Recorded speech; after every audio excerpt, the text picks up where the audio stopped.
대한민국 4강의 신화를 기록한 2002년 한일 월드컵. 히딩크 감독을 중심으로 뭉친 대표팀 선수들은 본선 경기가 열릴 때쯤 놀라운 실력 향상을 보였고 끝내 4강 진출이란 한국 축구의 역사를 새롭게 썼다.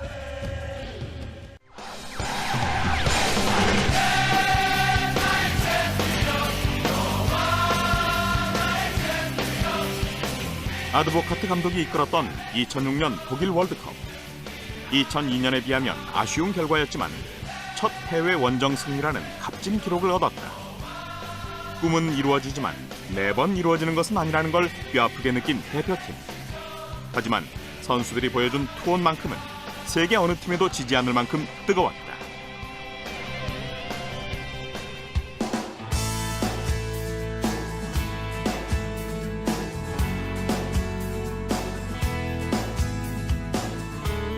(2002년) 2006년 월드컵 대표팀 주치의로 활동한 김현철 박사. 국내 최초 월드컵 상임 주치의였던 그는 잘 다니고 있던 대학병원도 그만둔 채 수개월씩 선수들과 함께 먹고 자며 선수들의 건강 상태를 내 몸처럼 읽어냈다. 대표팀 주치의 자리에서 물러나 운동을 통한 건강 관리와 재활에 보다 많은 관심을 기울이고 있는 김현철 박사. 그는 이제 국내 스포츠 의료 산업의 선구자다.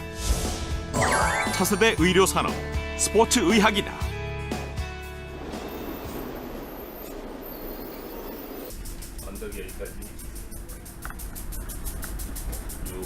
동네 이웃집 아저씨 같은 푸근한 인상의 김현철 박사. 어떠한 경우에도 환자가 자신의 몸을 정확하게 이해할 수 있도록 자세하게 설명하고 객관적인 진단을 내린다. 이런 식으로 관리해가면 되는 거니까.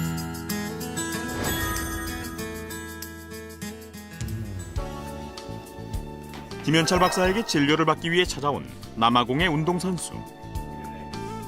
전지훈련을 위해 한국을 방문했다가 김현철 박사를 찾았다. 누구보다 과학적이고 체계적인 관리를 받아야 하는 운동선수. 하지만 의료인 대부분이 질병 치료에 관심을 쏟고 있어 효과적인 치료를 받기 어렵다. 팀의 감독이 마침 한국 사람이었기에 김현철 박사에 대해 알고 찾아올 수 있었다.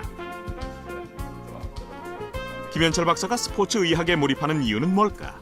운동을 좋아해서 제가 하는 것도 있지만은 사실은 경주용 차를 이 최고 수준으로 다시 수리할 수 있는 그런 공장이라면은 일반 차량은 문제 없이 고칠 거 아니냐. 그래서 더 높은 수준의 어떤 의료 기술, 어떤 의료 서비스 그런 것을 추구를 하다 보면은 결국에는 스포츠학으로 가게 되는 거 아닌가 싶은 생각이 듭니다. 스포츠 클리닉.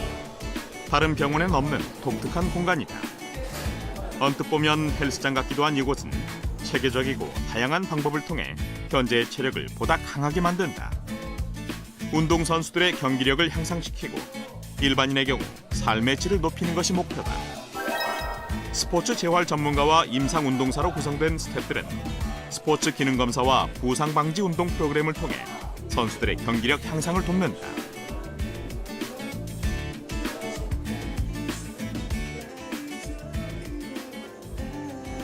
장면만 봐서는 헬스클럽과 참 흡사하구나 같이 보일지 모르지만 선수 위주의 재활을 하는 곳으로서요. 초기 재활을 비롯해서 선수로서의 움직임을 마음껏 펼칠 수 있는 그러한 모든 것들을 원스톱 서비스로 이룰 수 있는 곳입니다. 단기간에 체력을 끌어올리기 위해 고강도 기능성 운동을 진행하고 있는 사람들. 크로스핏으로 알려진 이 운동법은 유산소 운동, 체중 운동, 역도 세 가지를 혼합한 운동법이다. 지금 프로그램은 웨이트를 통해서 각 부위의 근력을 강화시킨 후에 그런 근육들을 내가 하고자 하는 경기력에 겉으로 표현하고 싶은 그 움직임을 하기 위한 준비 단계로서 크로스핏이라는 겁니다. 세포 재생과 염증 제거에 탁월한 효과를 보이는 레이저 치료. 꾸준한 치료가 필요하다고 하니 자국으로 돌아가야 하는 선수의 표정이 밝지만은 않다. 에어 밸런스. 몸의 어디가 기울었고 어디를 교정해야 하는지 진단하는 장비다. 정확한 진단으로 단시간에 효과적인 결과를 얻을 수 있다.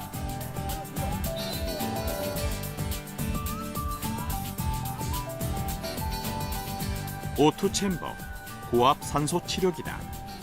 손상받은 근육이나 인대, 관절들이 염증성 변화로 인해 원활한 혈액 공급을 받지 못하면 치료나 재생에 필요한 산소를 공급받지 못하게 돼 치료가 더디게 진행된다. 스포츠 선수들은 고압 산소 치료를 통해 회복 기간을 단축하는데 컨디션 조절이나 피로 회복을 위해 고압 산소 치료를 받기도 한다.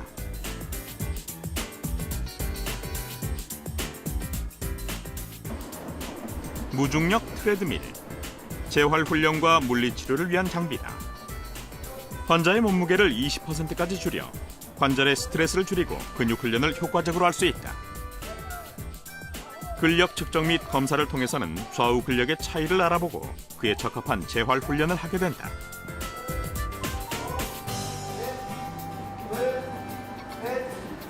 체계적으로 시스템이 잘 잡혀 있는 것 같고 선생님들이 뭐 가족같이 정말 잘 챙겨주시고 치료를 빨리 할 수 있게 도움을 주셔가지고 저희가 더 빨리 나을 수 있는 것 같아요.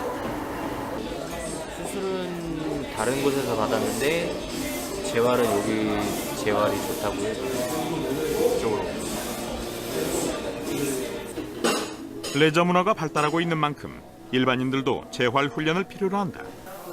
수술관에서 필요로 하는 그 많은 것의 테크닉 외에 근육을 발달시키고 회복을 하고 그런 것들을 다 훌륭하게 만들어서 필드에서 다시 다치기 전 같은 뛸 수 있는 힘을 만들 수 있는 부분이 아직은 우리나라에 없음을 안타까워 하셔가지고 이렇게 그 진료와 치료와 수술과 그리고 재활까지 함께 할 수 있는 병원을 세우게 된 겁니다. 차고 부딪히고 넘어지고 구르고 시종일관 격렬한 몸싸움이 벌어지는 축구. 상대편과 접촉이 많은 경기이기 때문에 늘 부상이 발생하는 스포츠가 바로 축구다. 상대를 배려해주는 스포츠맨십이 없는 팀을 만날 경우 체력 소모가 많아 부상은 훨씬 더 많아진다. 축구 경기 실제 상황에서 제일 위험한 상황들은 크게 두 가지입니다. 첫 번째는 심장 문제가 있는데요. 이 허용 시간은 4분입니다. 4분 내에 심폐소생술이 이루어지지 못할 경우에는 이 뇌의 손상을 초래하게 됩니다. 다시는 운동을 할 수 없는 그런 상황이 돼버리죠. 두 번째로는 이 머리 손상인데요. 선수들은 자기가 뇌진탕에 빠진 걸, 뇌 손상을 당했다는 것을 모릅니다. 지금 오전이야? 여기 어디지? 이런 식의 아주 간단한 질문을 몇 가지 던져와서 질문에 대답을 못하면은 그 선수는 즉각 이 의료진한테 인계가 돼야 됩니다. 더운 날씨에도 아랑곳하지 않고 구슬땀을 흘리며 훈련에 훈련을 거듭하는 운동선수들.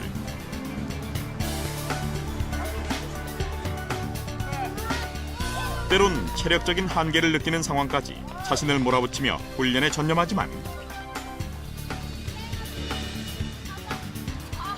무리한 훈련이 오히려 독이 될 때도 있고 훈련 중 부상으로 경기에 나가지 못하는 경우도 발생한다.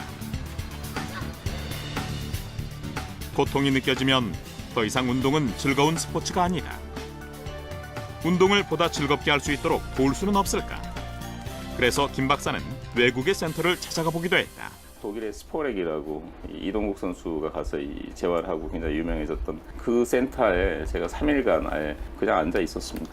뭘 하는지를 보고 싶었던 거예요. 깨달았던 것은 독일 트레이너들의 자세였어요. 선수들하고 끊임없이 장난치고 놀고 즐겁게 해주고 가끔가다 야단도 치가면서 이 트레이너들이 선수들의 고통스러운 재활 기간을 같이 도와주는 결국 그 시스템이 그러니까 인간한테 초점이 있었던 겁니다. 그 뒤로는 이제 이런 식으로 해야겠다고 생각을 한 겁니다. 그래서 의사이기보다는 동료가 되고자 했던 김 박사. 함께 웃고 울고 아파하다 보니 선수들의 신체적 변화를 쉽게 알게 되었고 훈련의 효과도 높아졌다. 근력을 강화시키기 위해서 이 룰이 있습니다. 120% 이 오버룰인데 사용하고자 하는 근력 심폐지구력의 120%까지를 끌어올려 놔야지 실제 경기에서는 100%를 쓸 수 있다고 하는 그런 아주 중요한 이 원칙이거든요. 그런 원칙 하에서 선수들을 계속해서 이 근력 훈련을 시켰던 거고요.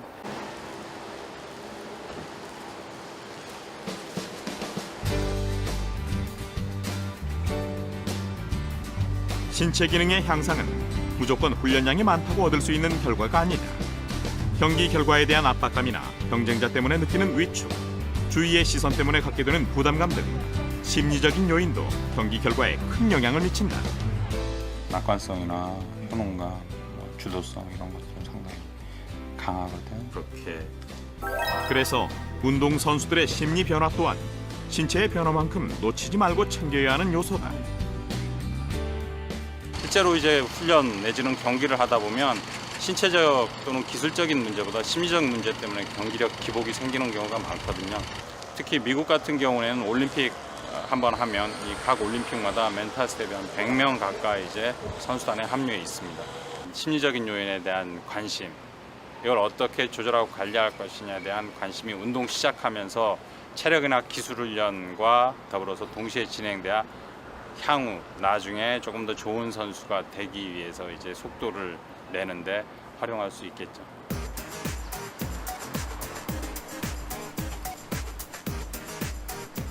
축구에 대한 연구라면 빠지지 않을 사람이 또 있다. 2002년 대한축구협회 기술위원회 위원장을 맡았던 이용수 교수. 그는 운동선수들의 식품 영양 또한 중요한 요소라고 말한다. 우리나라 선수들의 경우에는 단백질 섭취에 대한 강박관념, 그러니까 고기를 많이 먹어야 된다는 생각을 갖고 있는데, 그러나 운동선수들에게 정말 필요한 것은 탄수화물 섭취입니다. 2002년의 경우에는 밥이나 아니면 파스타나 국수 종류의 이러한 탄수화물 섭취를 많이 하고, 경기 끝난 이후에도 역시 탄수화물 섭취 회복에 많이 신경을 씁니다. 그것이 선수들의 경기력 발휘에도 절대적으로 긍정적인 영향을 미쳤었습니다. 마치 전쟁터에 나가는 장수처럼 극도로 흥분된 상태를 보이는 축구 선수들. 몸싸움이 격렬해질수록 흥분은 더욱 거세지고 밀림의 포식자라도 된 듯 보유하는 선수들의 눈은 뜨겁기만 하다. 사실 전투하기 직전하고 축구에 임하는 남자들의 이 몸 상태는 똑같습니다. 동공이 커지고 이 털이 곤두서면서 이 근육 쪽의 혈관은 팽창하고 내장 쪽의 혈관은 수축해서 이 움직일 수 있는 모든 조건을 다 갖추게 되는 그런 상황이 되는 거죠. 아드레날린, 전투 호르몬의 영향을 받은 이 인체는 이 초각성 상태에 빠지게 되거든요. 그래서 아주 섬세한 동작들이 가능합니다. 예를 들어서 연습할 때 선수한테 아주 적합한 위치로 공을 던져주면서 킥을 시키면은 10명 중에 9명은 실패인 거예요. 그런데 놀랍게도 선수들은 경기 중에는 시키지 않았는데 그걸 합니다. 그게 결국에는 이 긴장 상태를 만드는 아드레날린의 효과라고 볼 수 있는 거죠. 왜 한국 선수들이 예전처럼 이 체력을 유지하지 못했는지 궁금해하시는 분들이 많았을 거라고 생각하는데, 예전에 저희가 2002년도, 2006년도 이때는 링거를 통해서 선수들한테 직접 피로 회복을 할 수 있도록 이 고농도 비타민 요법도 저희가 실시하고 그렇게 됐었습니다. 근데 꼭 저희 때문에 그렇게 된 건 아니겠지만은 2006년이 지나고 나서 이 수액을 통해서 선수들의 체력을 회복시키는 그런 방법은 도핑에 걸리는 걸로 그렇게 되어 있습니다. 금지된 이유는 결국 자연적인 몸 회복 상태를 인공적으로 회복시키려고 시도하는 것 그 자체도 스포츠 정신에 위배된다 하고 판단을 하게 된 것 같습니다. 동네마다 몇 팀씩 결성되어 있는 유소년 축구팀. 축구하라고 공 하나만 던져주던 시절은 같다. 초등학교 저학년 남학생이라면 거의 대부분 유소년 축구팀에 가입해 체계적이고 전술적인 훈련을 받는다. 아이들은 저마다 박지성, 이청용이 되어 이리저리 공을 차고 다닌다. 김 박사의 늦둥이 막내도 예외는 아니다. 지치도록 공을 차는 아이의 모습이 대견하기도 하지만 한편으론 걱정스러운 김 박사. 한 살이라도 어린 나이에 축구를 시작하면 몸이 유연해서 좋은 게 아닐까? 남성 호르몬 풍부히 분비되기 전에 체력 훈련을 시키는 것은 사실은 별로 의미가 없는 훈련입니다. 충분히 기술 훈련을 어렸을 때 시켜서 신경계 발달을 도모하는 것, 그게 유소년 축구에서 가장 중요하게 생각해야 돼요. 다음 중요한 것은 흥미를 잃지 않게 하는 것. 애들이 축구 연습을 하다가 본래 재밌어 하는 거예요. 근데 그 재밌어 하는 걸 너무 많이 시키면 애들이 흥미를 잃어버려요. 좋은 자원들을 저희가 잃게 되는 거죠. 유난히 축구를 좋아하는 아이들. 수업이 끝나고도 더 뛰고 싶어하고 어른들의 걱정은 아랑곳하지 않은 채 어디서 나오는지 모를 에너지로 또 운동장을 달린다. 축구도 쉬엄쉬엄, 놀기도 쉬엄쉬엄 했으면 하는 김 박사. 모쪼록 새싹들이 큰 부상 없이 자라서 축구를 즐기는 성인이 되길 바랄 뿐이다.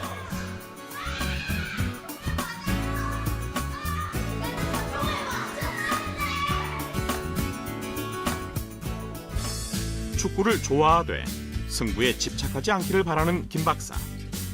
승부에 집착하면 과도한 운동을 하게 되고 과한 경쟁은 운동하는 이의 몸과 마음에 좋은 영향을 주지 않기 때문이라고 한다.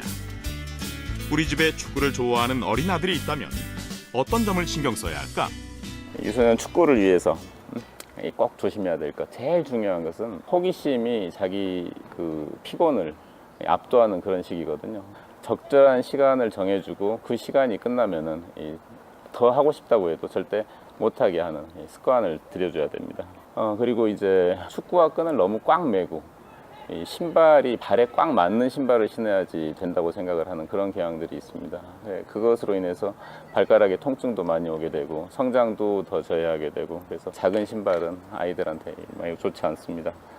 또 한 가지 꼭 알고 계셔야 될 것은 아이들은 몸을 어느 순간에는 만져보면 뻣뻣한 느낌이 드는 것이 뼈는 계속 성장하는데 근육은 거기에 못 따라가는 그런 경우가 있거든요. 그래서 어린 아이들일수록 어른보다 더 이 스트레칭이 중요하고 운동 전후에 스트레칭을 꼭 하도록 습관을 들여줘야 됩니다. 요즘에 아주 조심하셔야 될 게 인조잔디입니다. 이 인조잔디를 주기적으로 이렇게 교체를 해줘야 되거든요. 근데 교체 안 한 인조잔디는 오히려 이 시멘트 바닥에서 운동하느니만 못하는 그런 상태가 됩니다. 그리고 인조잔디에서 축구를 할 때 인조잔디는 이렇게 뜯기는 힘이 실제 천연잔디보다 더 강하거든요.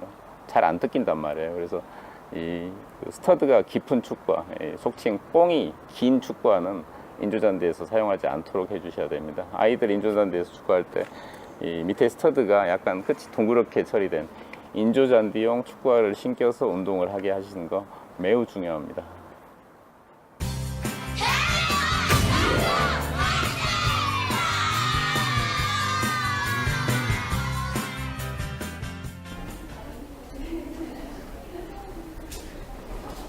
전국 각지에서 운동을 하다 다친 사람들이 김현철 박사를 찾아온다.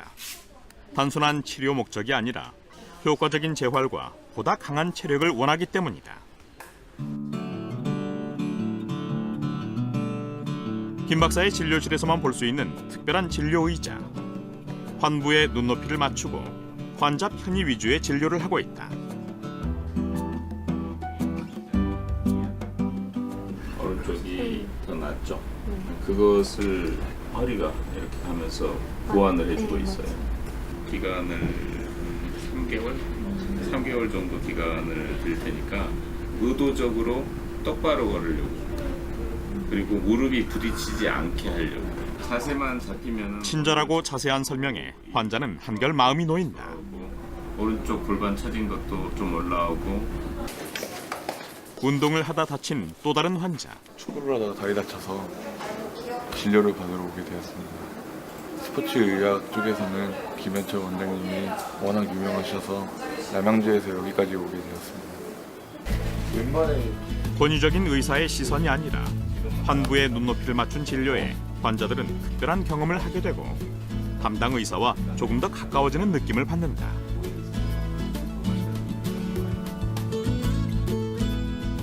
마음이 편해지는 건 여성 환자의 경우도 마찬가지. 시어 스트레스가 안 돼. 그러니까 옆으로 이렇게 밀리는 데 대해서 이 테이프는 굉장히 효과적인 것 같아요. 그러니까 발목이 옆으로 이렇게 뛰고 다치고 하는 거, 그것을 상당히 안전하게 잡아주는 것 같아요. 이거 꼭 하고 연습해라. 이거 하고 있으면은 잘 안 넘어가. 훨씬 더 이렇게. 운동 선수들에게 부상 중 훈련을 할 수 있는 방법을 찾아주는 의사만큼 고마운 사람도 없다. 부상이 생겼다고 무작정 쉬는 것이 아니라 효과적인 치료와 훈련 방법을 제시한다. 제가 발레를 전공하는 학생인데 그 학교에 같이 다니는 발레 하는 남자 친구에게 소개를 받아서 이 병원에 오게 됐는데 얼굴이 되게 낯이 익으셔서 이제 병원 진료 끝나고 찾아봤는데 그 축구 선수들 주치의로 계셨던 분인 걸 알게 됐어요. 되게 자상하시고 설명을 되게 쉽게 알아들을 수 있게 말씀을 해주셔서 좋아요.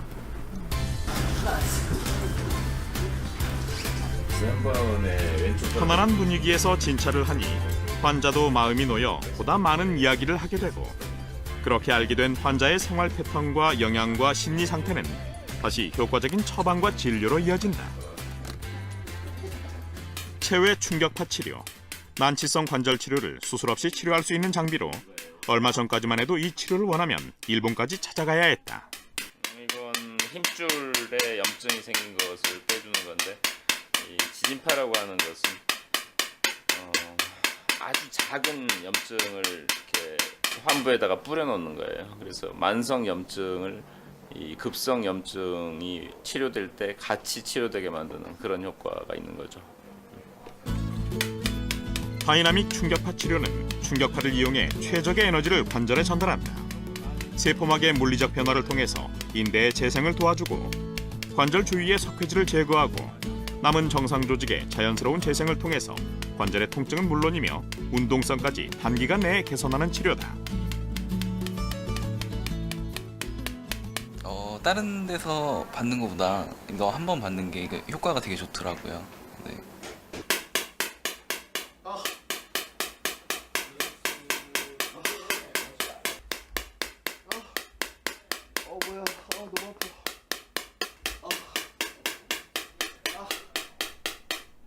치료 시 만만치 않은 통증이 느껴지고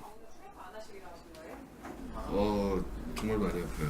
근데 이게 받기 전하고 받기 후하고 금방 달라요. 금방 완전히 달라요. 이거를. 여기가 아픈데 이렇게 어깨를 못 올렸거든요. 이렇게 못 올려서 여기까지 안 올라왔는데 지금 올라가잖아요. 이렇게. 들어올 때는 이게 이렇게 못 올라와요. 1990년대 초반 체외 충격파가 근골격계 관절 질환에 효과가 좋다는 사실이 밝혀졌고 그 뒤로 많은 운동선수들에게 고마운 치료법이 되었다. 축구 선수들이 소리 없이 은퇴를 하는 경우가 많았어요. 허리 쪽하고 이 햄스트링, 허벅지 뒤쪽의 근육의 문제, 힘줄의 문제로 운동만 하려고 그러면은 점점 더 아파요. 그리고 나중에는 쉴 때도 통증이 있고 그런 사람들이 고통이 조용히 찾아와가지고 나중에는 선수들이 경기력 발휘할 수 없어가지고 조용히 은퇴하는 경우가 많은데 충격파라고 하는 기계가 나오면서 허리 근육 문제하고 햄스트링 문제 많이 해결됐어요. 충격파가 통증은 있지만은 현재로서 이 선수들한테는 굉장히 예전에 해결할 수 없었던 걸 해결할 수 있는 좋은 기회가 됐다고요. 이건 그래도 안쪽이 아픈 것보다는 훨씬 나아. 이 녀석이 발목을 들어 올려. 이 힘이 이걸 쓴단 말이야.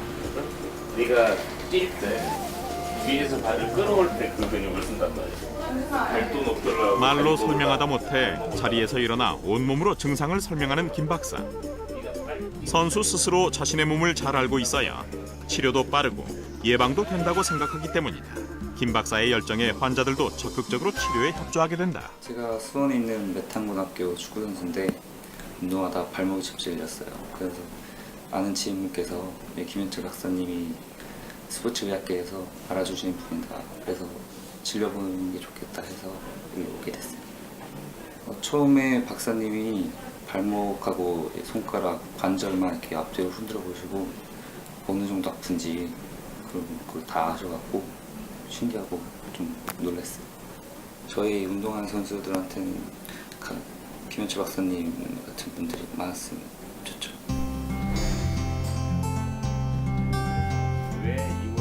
이번엔 발 모형까지 들고 피부 속 구조를 열정적으로 설명하는 김 박사. 머리가 됐다. 결정적으로 갔다가 아픈데 그냥 한 번 더 때려준 거야. 그러면서 신데스모스까지 무너졌어.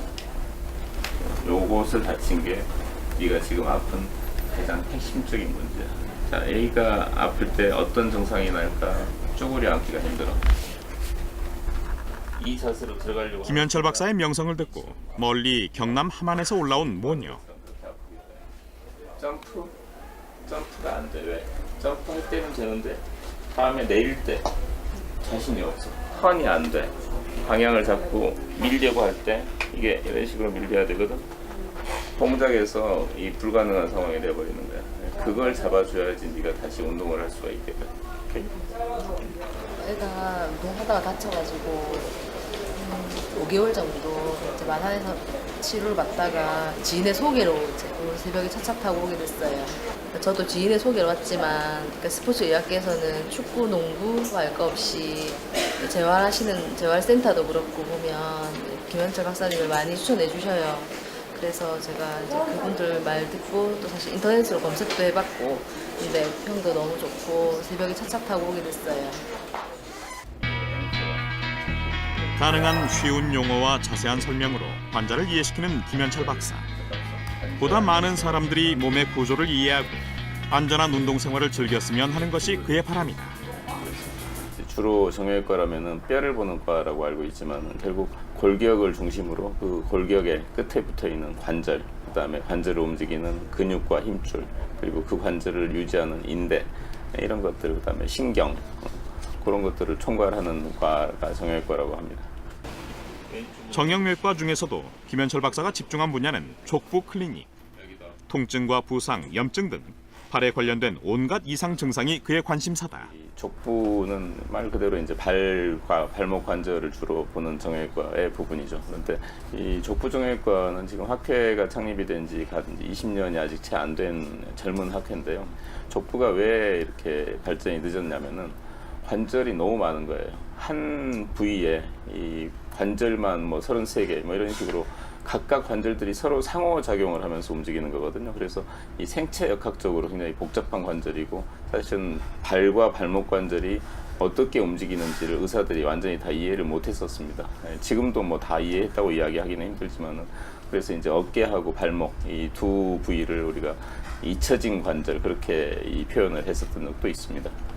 이 족부 정형외과 의사가 담당해야 될 그런 스포츠 종목들이 있습니다. 이 5가지라고 이야기하는데 되게 발레, 농구, 격투기 포함해서 이 가장 중요한 축구 이런 종목들입니다. 근데 제가 맡아야 될 종목이라고 생각을 하는 게 아니고 사실은 그 종목들에서 발 손상의 유병률이 가장 높은 그런 거죠. 그러니까 족부 정형외과 의사가 이 담당해야 될 종목은 그런 5종목, 육상을 포함한 이렇게 되는 겁니다.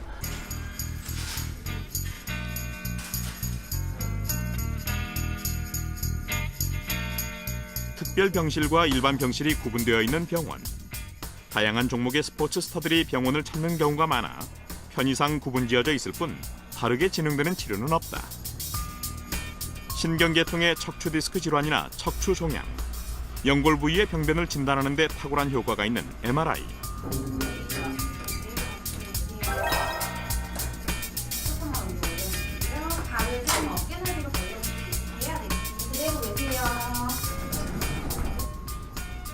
스포츠 센터가 있다고 운동 처방만 있는 게 아니다. 관절별 마사지, 컨디셔닝 마사지 등의 특화 마사지 치료와 약물 치료, 주사 치료, 각종 연계 물리 치료를 진행하고 스포츠 센터의 기구를 통해 재활과 예방에 도움이 되는 운동 치료를 병행한다.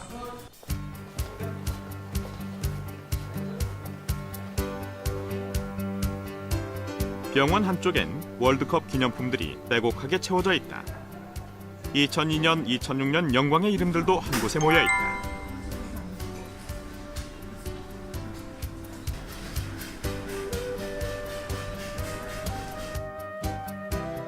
축구로 하나가 되어 함께 보냈던 시간의 기록들. 고된 훈련의 시간과 영광의 순간들이 이곳에 모여 있다. 김현철 박사는 어쩌다 월드컵 대표팀 주치의가 됐을까?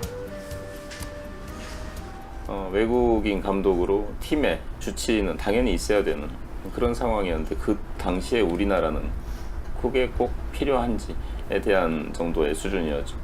감독은 주치의를 빨리 같이 참여시켜 달라고 요구를 하고 협회에서는 어떤 식으로 의사를 지원해야 되는지 자체를 모르고 있었던 그런 상황에 농업분과위원 중에 이경태 교수님, 저를 가르치신 스승님이신데 하루는 이제 전화를 하셨어요.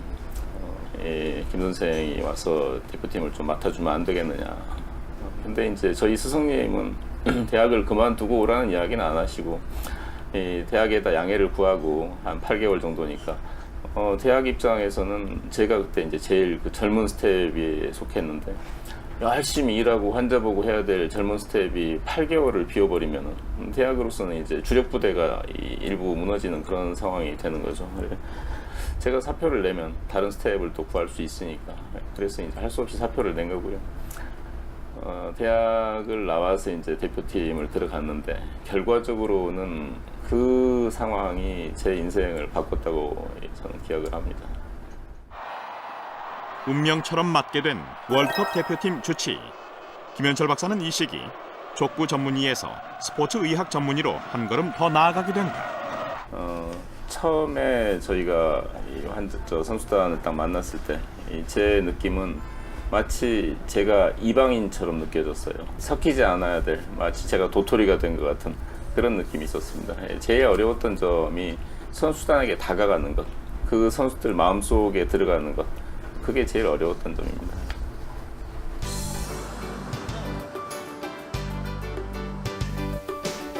선수들에게 최선을 다하며 마음으로 다가간 만큼 진심을 다해 가족들도 설득해야 했다.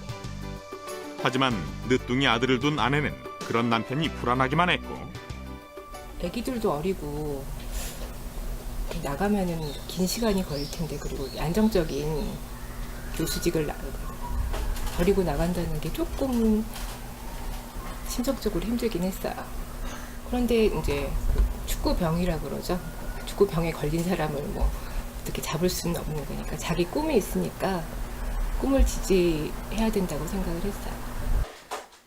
운동을 좋아하는 막내 아들. 아들은 뛰어다니길 좋아하지만 부상 걱정에 김현철 박사는 집에서도 아들의 발을 들여다보게 된다. 축구하느라고 다리 아팠니? 발가락 괜찮았어? 어린 시절 그를 닮아 개구지고 장난기 많은 막내 아들. 막내 아들 나이에 자신을 돌이켜보면 월드컵 주치의는 꿈 같기만 한 일이다. 그라운드를 뛰는 12번째 전사가 되었던 김현철 박사.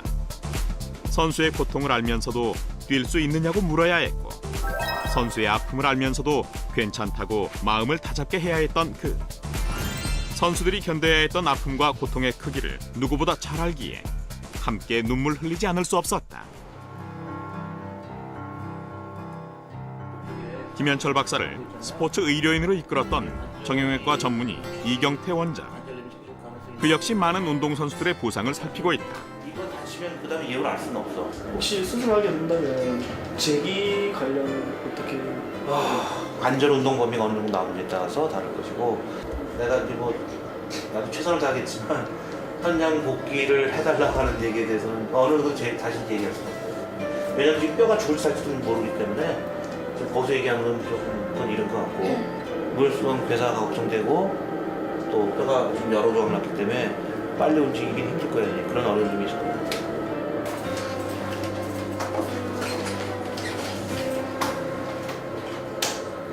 체육대학에 다니는 체조 선수인데요.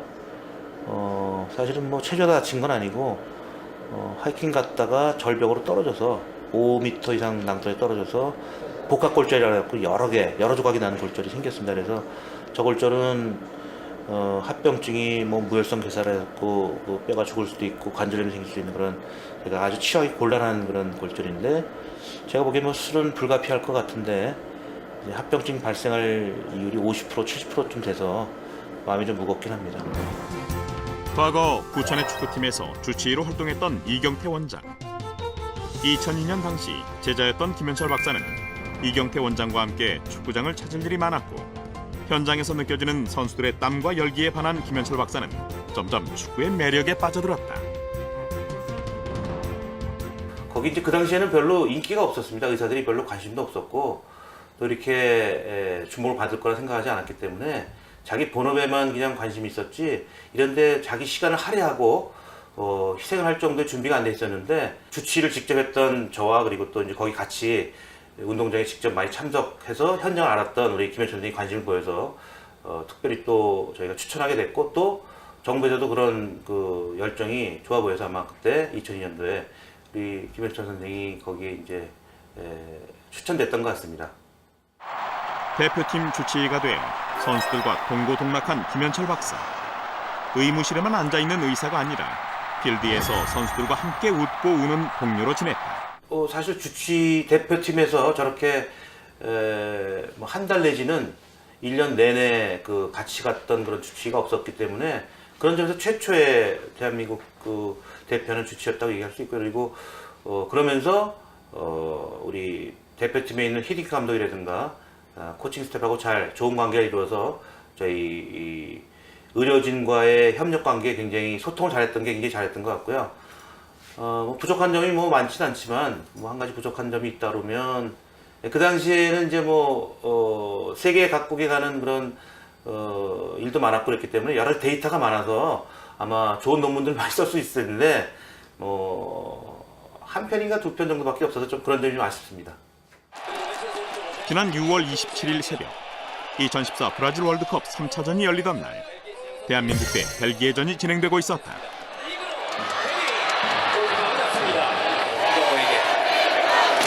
오른쪽 이용. 이게 양쪽 윙백들이 공을 가졌을 때 안쪽에 2002년에 뜨거운 함성이 울렸던 그 자리에 똑같이 모였지만 경기 내용은 어쩐지 흥이 나질 않는다. 체력 강했기 때문에요. 미랄라스 선수가 미드필드 쪽으로 좀 많이 내려가서 덴벨레와 헬라이디 선수. 패색이 짙어지자 관중들은 실망감을 감추지 못하고 결국 대한민국 대표팀은 1무 2패의 초라한 성적표를 쥐게 되었다. 1무 2패로 이번 브라질 월드컵을 마감합니다. 받아들이고 싶지 않은 경기 결과. 어찌해 볼 수 없는 현실에 모두가 망연자실, 절망의 늪으로 빠져들었다. 무엇이 문제였던 걸까?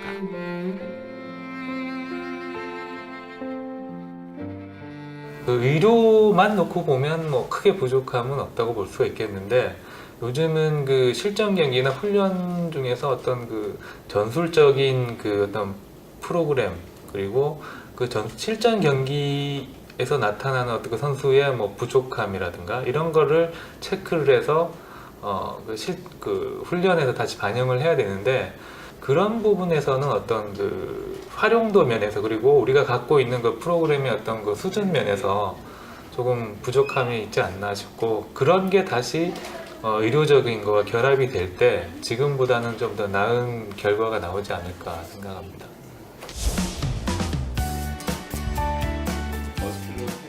김현철 박사가 병원 스태프들과 함께 보내는 시간 중 가장 신경을 많이 쓰는 재활팀 트레이너 교육. 침발로 스트레스 비율을 찍으면 벌어지는 거 당연하죠. 근데 유연한 환자가 발목 다치면 벌어지는 양쪽 다 비슷하게 벌어지는데 어디가 다칠지 알 수 있을까요? 트레이너는 가장 가까운 거리에서 환자를 만나기 때문에 의료진의 진심과 정성을 가장 잘 전달할 수 있는 직종이라고 생각하는 김현철 박사. 그래서 트레이너의 지식과 심성이 무척 중요하다고 생각한다. 매우 중요한 이야기예요. 여기가 눌리면 절대 발목의 정상 상태를 볼 수 없어요. 오늘은 굉장히 중요한 요점만 설명한 거예요. 오늘 여기까지 질문 없으면 이상 알아뵙시다. 내가 수술을 한 게 절반이고 재활팀에서 환자를 다시 뛰게 만들어주는 게 절반이에요. 이 팀 간의 이 치료 방향에 대해서는 한 가지로 통일이 돼 있어야 되는 거죠. 당연한 이야기입니다.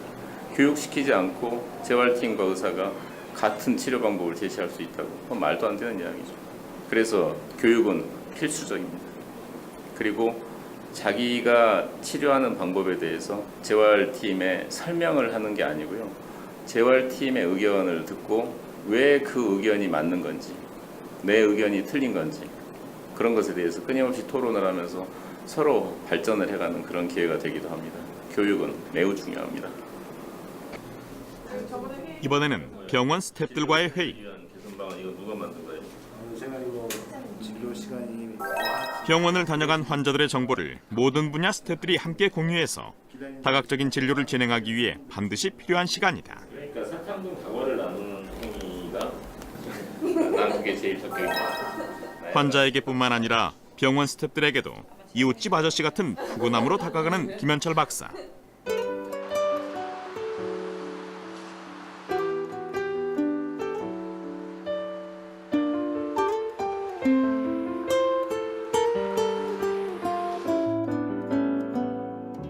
모두가 퇴근한 병원. 김현철 박사는 여전히 바쁘다. 오늘 다녀간 환자들의 차트 정리가 끝나지 않은 탓이다. 이걸 적다 보면 환자하고 이렇게 마주칠 수가 없잖아요.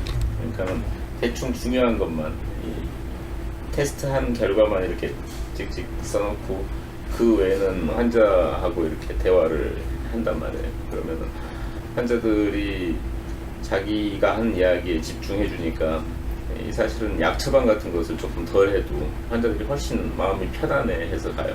근데 이제 문제는 차트는 하루 보면은 뭐 30명씩 이렇게 하면은 그 중에 한 20명 정도는 꼭 끝나고 나서 쌓여 있단 말이에요. 환자들 보면서 그걸 적지를 못하니까. 근데 이게 좀 싫긴 한데 환자 얼굴 봐주는 것이 더 중요하다고 생각하니까 할 수 없이.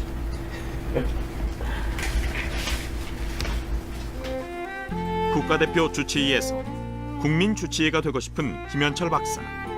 운동을 즐기는 국민 모두가 기억하는 스포츠 전문의가 되고자 노력한다. 환자를 만나는 시간만큼은 성실하게 환자와 눈을 마주치고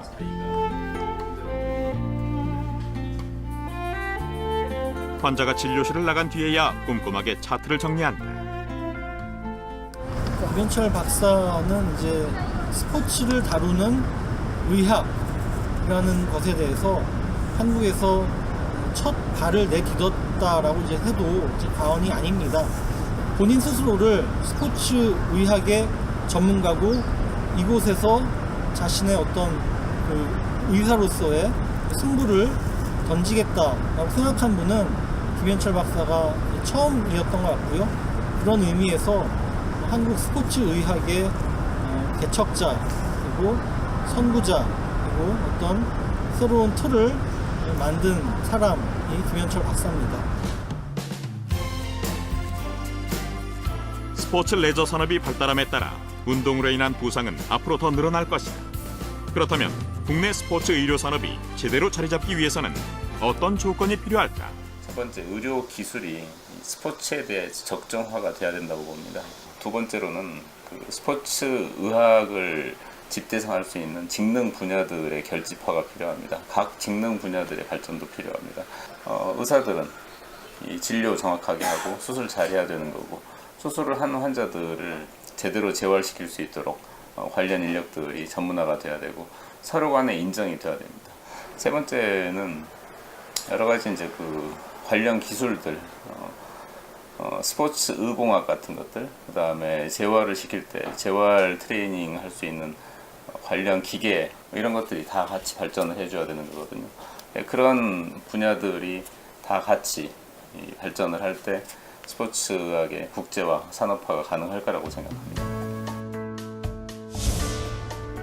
사람들의 건강과 생명을 최우선으로 하는 히포크라테스의 정신을 잃지 않으며 너와 내가 한 팀이 되는 상생의 의지를 담아 이제 막 시작한 스포츠 의료 산업. 비록 이제 싹을 틔운 단계지만 뜻을 함께하는 많은 이들의 참여로 인해 앞으로 더 많은 분야, 더 다양한 방향으로 왕성하게 발전할 것이다. 이악 물고 열심히 하는 운동이 아니라 즐기며 달려도 반짝거리는 기록을 낼 수 있는 스포츠와 의학의 멋진 조우를 기대해본다.